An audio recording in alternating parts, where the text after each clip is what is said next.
Kami dari S1 Teknik Mesin Angkatan 2021 Universitas Negeri Malang. Assalamualaikum warahmatullahi wabarakatuh. Perkenalkan, nama saya Alvaro bin Nabila Saiful dari Offering S1. Saya Bima Kusumawardana dari Offering S1. Saya Ida Fitra Dewi dari Offering E1. Saya Muhammad Faizul Abbasya dari Offering E2. Saya Sefa Anwar dari Offering E2. Nuclear Power Plant, atau yang biasa kita sebut pembangkit listrik tenaga nuklir. Sebenarnya apa sih nuklir itu dan bagaimana sejarah ditemukannya sebuah nuklir? Mari kita simak. Nuklir adalah sebutan untuk bentuk energi yang dihasilkan melalui reaksi inti, baik itu reaksi fisi maupun reaksi fusi. Penemuan nuklir ini dimulai dari penemuan sinar X oleh Wilhelm Röntgen di Jerman. Dinamakan sinar X karena sinar ini belum pernah ditemukan sebelumnya.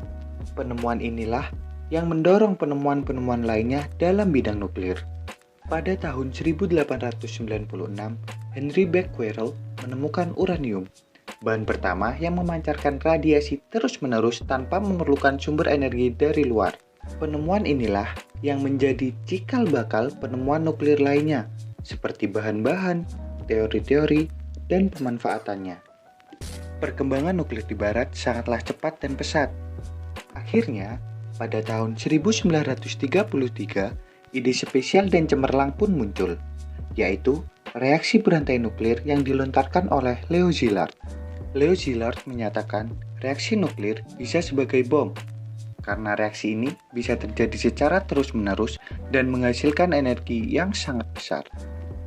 Penelitian pun berlanjut. Akhirnya, energi ini dimanfaatkan sebagai pembangkit listrik atau yang biasa disebut nuclear power plant, yaitu pembangkit daya termal yang menggunakan satu atau beberapa reaktor nuklir sebagai sumber panasnya.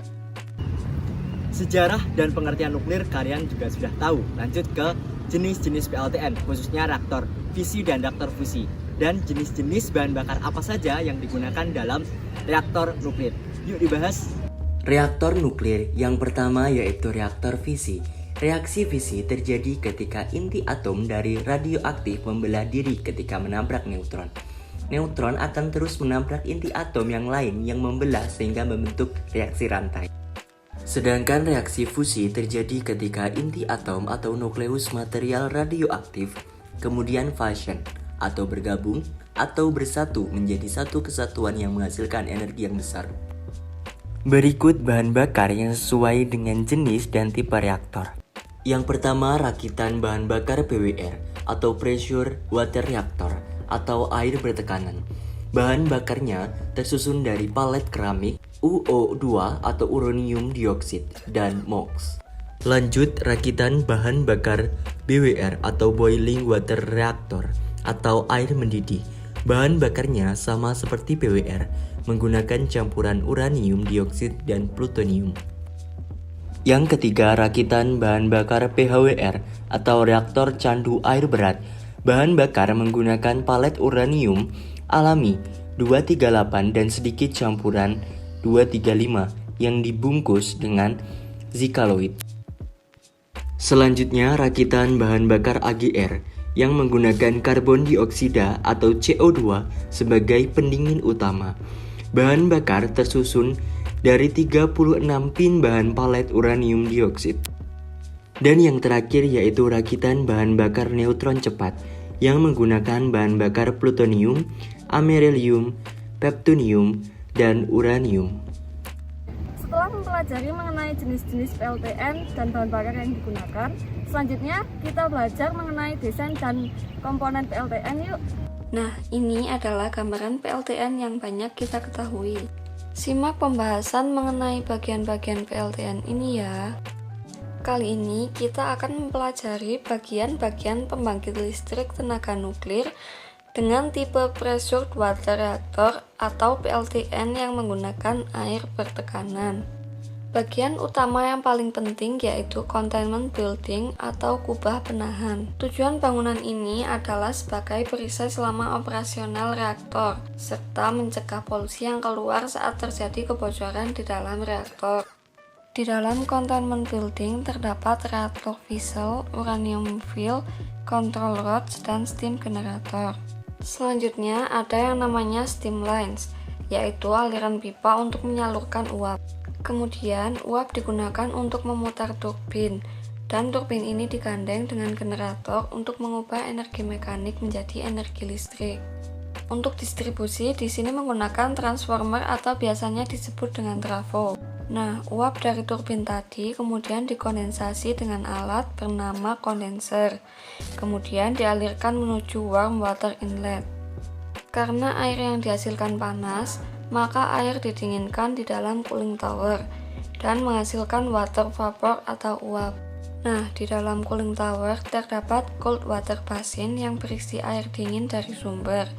Kemudian air itu akan dipompa untuk dialirkan sebagai air pendingin atau cooling water untuk masuk ke dalam kondenser kembali dan disirkulasikan oleh pompa. Nah, setelah teman-teman tahu gimana desain dan komponen dari PLTN itu sendiri, sekarang kita akan bahas tentang proses pemanasan dan prinsip dari PLTN itu. Mari kita bahas. Prinsip PLTN dan proses uap bermula dari terjadinya reaksi fisi nuklir, di mana neutron ditembakkan kepada inti atom sehingga menyebabkan atom uranium menjadi tidak stabil dan menghasilkan energi panas radiasi alfa, beta, dan gamma. Energi panas tersebut digunakan untuk memanaskan air, dan air menjadi uap yang bertekanan tinggi, yang digunakan untuk memutar turbin. Turbin yang satu bagian dengan generator membuat angin dan air ikut berputar dan dapat menghasilkan energi listrik. Setelah digunakan untuk memutar turbin, uap akan didinginkan di dalam kondenser. Uap akan menjadi air dan air akan dipanaskan dalam siklus yang berulang-ulang. Jadi seperti itu proses dan prinsip dari PLTN. Kemudian kita akan mempelajari tentang kelebihan dan kekurangan dari PLTN itu sendiri. Kelebihan 1. Energi yang dihasilkan padat. Energi yang besar diproduksi dari jumlah bahan bakar yang sangat sedikit. 2. Reliable, tidak tergantung cuaca. 3. Tidak perlu lahan yang luas. 4. Emisi karbon rendah, tidak menyebabkan global warming karena tidak ada emisi karbon dioksida. 5. Tidak memproduksi partikel polutan, sehingga tidak mencemari udara yang dapat menyebabkan hujan asam. 6. Volume sampah kecil meski bersifat radioaktif. Kekurangan 1. Limbahnya membutuhkan treatment khusus yang mahal. 2. Decommissioning memakan waktu yang lama. 3. Bahaya kecelakaan nuklir yang dapat mengakibatkan penyakit tertentu hingga kematian. Kesimpulan, pembangkit listrik tenaga nuklir memiliki banyak efisiensi dibanding pembangkit listrik yang lain. Namun, perlu pengembangan riset lebih mendalam untuk meminimalisir kekurangan yang dihasilkan yang menyebabkan ketakutan masyarakat terhadap nuklir.